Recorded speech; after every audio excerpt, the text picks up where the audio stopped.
I'm Chris Buckley, the Story-Wise Guy, and at our house it's always good manners to read aloud at the table. That's because there's no better way to model reading fluency and to build vocabulary and story comprehension for children even at a very young age. So come on in and let's see what's booking. Hello there. Tonight's dinner time read aloud is the old English folktale King of the Cats, which used to scare the daylights out of me when I was a kid. Young Peter Black was a good man, but everyone said he had one big fault. He loved to tell wild stories. Now, Peter was the sexton at the church of St. Thomas the Believer, there in the little town of Tabby-on-Thames. Sexton is an interesting word. It's a word for someone who takes care of the church building and the grounds. He stayed in the cottage behind the church right next to Father Allen's house. Many were the jobs he'd held before that, but with his wild stories, he'd managed to lose every one. Father Allen had warned him, "Peter, this is the last job you're likely to get in this town. If you want to keep it, your wild stories must stop." Now, why do you think it's a problem to tell wild stories on the job? It can distract other people, and it keeps you from working. Oh. So one night, Peter couldn't sleep. He tossed and he turned, and at last he got up to make himself some tea. But when he glanced out his window, he saw the windows of the church ablaze with light. "What in the world?" muttered Peter. "There shouldn't be anyone there at this time of night, and how'd they get in anyway?" Peter pulled on a coat, crossed the yard, and quietly unlocked the back door. And as he crept through the vestry, he heard a sound from the church. "Meow, meow. This sounds like a cat," murmured Peter. "I never knew a cat to light a candle." He peered around the curtain hung at the church entrance, and what he saw made him gasp. There was not one cat, but hundreds of cats of every size and coloring. They filled the pews, and all of them sat upright, just like people. On the steps to the altar, a big black cat, the biggest cat Peter had ever seen, was kneeling with his head bowed. Standing above him, with paws upraised, was a black cat in bishop's robes, intoning, "Meow, meow." Intoning is a fancy word for chanting. Intoning is to make a tone, or like a singing song.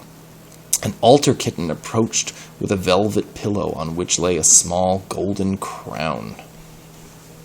The bishop lifted the crown and solemnly placed it on the kneeling cat's head. The church exploded with cries of "meow, meow," and Peter, you can see him hiding back up here in the back of the church, didn't wait to see more. He raced through the vestry and back to his cottage, where he jumped into bed and stayed trembling under the covers till morning.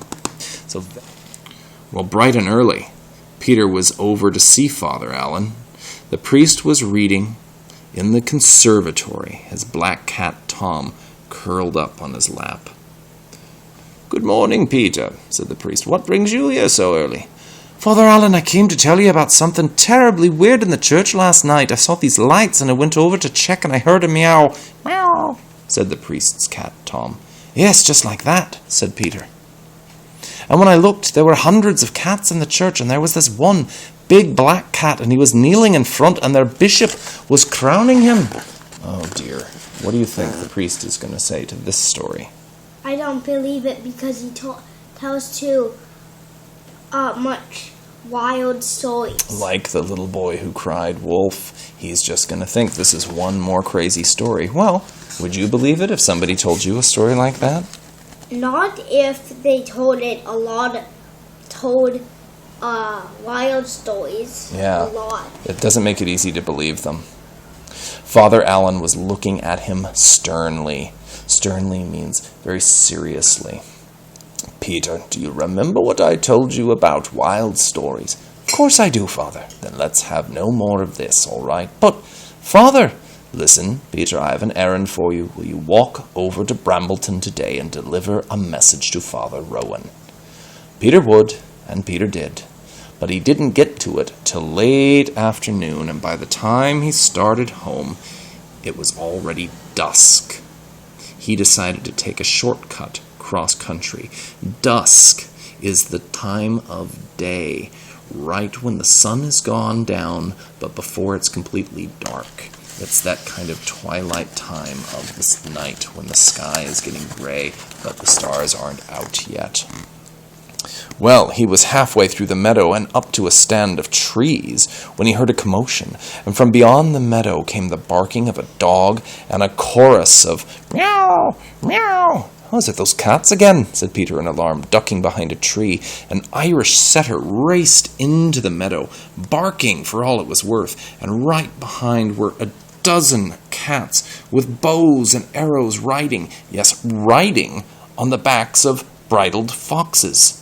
The big black cat at their head was wearing a golden crown. Have we seen something like that before in this story? Yes. What the boy saw last night. At first, Peter thought the setter was leading the cats on the trail of their quarry. Then he realized, no, they're hunting the dog. Ooh, that's kind of oogie. Quarry. We've used that word, like in Thomas and Friends, about the place where you dig rocks from. But that's not how they're using that word here in this sentence. To be on the trail of their quarry. Quarry here means something that you're chasing, something that you're hunting is your quarry. Now, as the cat with the crown rode by a large rock, his fox tripped and stumbled, and the cat went flying. He struck his head on the rock and lay still. The other cats gave up the chase and crowded anxiously around. Then, with loud, mournful cries of meow, meow, they laid him over the back of their fox and returned the way they had come. Mournful is a word for something that is very sad sounding. When somebody has died, you mourn their loss. You miss them. Maybe they think he's dead, but maybe he's not. Oh, that's a good prediction. Is there anything that makes us think that he's not really dead? Yeah, maybe he just got unconscious because he's not bleeding or anything. Ah, that could be. That could be. Let's find out. Well, Peter stood shaking till they were all out of sight, and then nipped off home as fast as his wobbly legs would bear him. He found Father Allen at supper with his cat, Tom. There he is. Yeah, I see him. Nibbling from a dish by the table. "Father, it's about these cats. I was crossing a meadow and I heard a dog barking and all these cats crying meow, meow," said Tom. "Yes, just like that," said Peter. And then the cats came riding into the meadow on foxes, and all of them chasing this dog, and then the cat with the crown fell off and he hit his head and Father, why is Tom staring at me like that?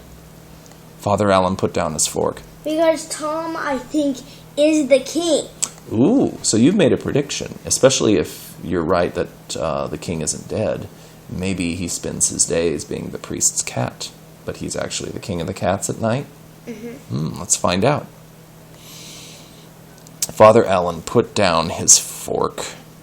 "Peter, I've warned you often enough about your wild stories. Now, if you come to me talking like this again, I'm going to have to let you go. Do you understand?" To let somebody go means to take away their job. "But, Father, it's no story, I swear it." "That's enough, Peter. Now, I'm sorry to ask you so late, but I have another chore for you. Mrs. Pennyweather has passed on suddenly, and tomorrow's the funeral. I need you to dig her grave tonight." Now, he's just seen two really spooky things 2 nights in a row. And now he's found out that Mrs. Pennyweather, must be a woman in town, has passed on suddenly. That means that she has died all of a sudden. And because the funeral is tomorrow, what has he asked him to do? Dig up her grave. To dig a grave for her. And what time of day is this? At night. At night. Is there any place that you'd rather be besides in the middle of a cemetery in the dark digging a grave after seeing all these spooky things? Yes, everywhere. Yes, pretty much anywhere. Yeah, exactly. Right. So it was that Peter was digging in the graveyard by the light of the full moon. There's the light of the full moon. It was hard work, and he had to keep resting. And it wasn't till right around midnight that he finished. And just as he was about to climb out, he heard a distant and then again and again.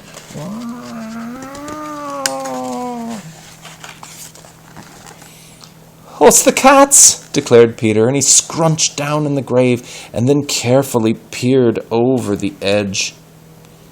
Coming across the graveyard was the black bishop cat, and behind him were 6 more black cats, carrying on their shoulders a small coffin. The box was covered with a pall of black velvet, and sitting on top was the golden crown that Peter had seen twice before. Pall is another word. It's not Paul like the name, P-A-U-L. It's P-A-L-L. It's the word for the cloth that you put over a coffin during a funeral or a service. It's kind of a ceremonial covering. The cats walked slowly and solemnly. Solemnly means very seriously and sadly.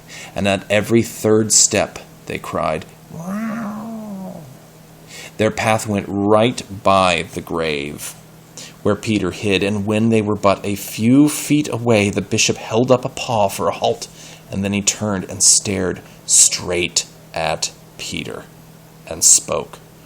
"Tell Tom Tildrum that Tim Taldrum's dead."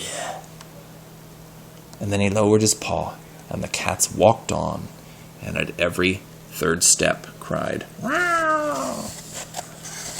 I was kind of white because I think the brothers. It could. Oh, so you think that Tom? I was kind of white because if he's the brothers, he's in the royal family. Ah, so you think. Let's see what happens. Oh, poor Peter. What's he going to do now? Well, Peter scrambled out of that grave and bolted for Father Allen's. To bolt, we use that word to mean locking up a door, to put a bolt in a door. But this isn't the kind of bolting. To bolt means to go like a bolt of lightning, to shoot really fast from one place to another. Running really fast. Yes. Peter scrambled out of that grave and bolted for Father Allen's. He pounded on the door, shouting, "Father! Father, let me in!" And at last the door opened, and Father Allen stood there sleepily in his nightgown. "Peter, what's going on?" "Let me in, Father, please, and I'll tell you." Father Allen led him into the library, where Tom yawned and stretched on his cat bed. The priest lit a lamp. "Now, what's this all about, Peter?" "Father, you've got to believe me. I was out digging Mrs. Pennyweather's grave when I heard a meow." "Meow," said Tom. "Yes, just like that," said Peter, "and I looked and I saw 7 black cats, and one of them was the bishop, and the others were carrying a coffin with a crown, and they came right up next to me, and the bishop stopped them and stared at me just like Tom there, and Father, why is Tom staring at me like that?" "Peter," began the priest. "But, Father, I tell you, he spoke to me, and he gave me a message. I'm to tell Tom Tildrum that Tim Taldrum's dead. But how can I tell Tom Tildrum that Tim Taldrum's dead when I don't know who Tom Tildrum is?"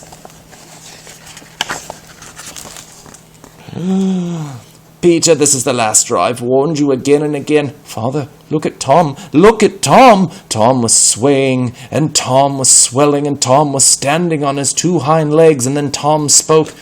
"What, Tim Taldrum dead? Then I'm the king of the cats!" And Tom leaped toward the fireplace, and with a single he bounded up the chimney and was gone, never to be seen again. And there he is, making his escape. That part of the story really scared me when I was a little kid. Well, of course, after that, there was no more talk of Peter losing his job. But, as for Father Allen, well, Father Allen was a good man. But everyone said he had one big fault. He loved to tell wild stories about Tom, the King of the Cats.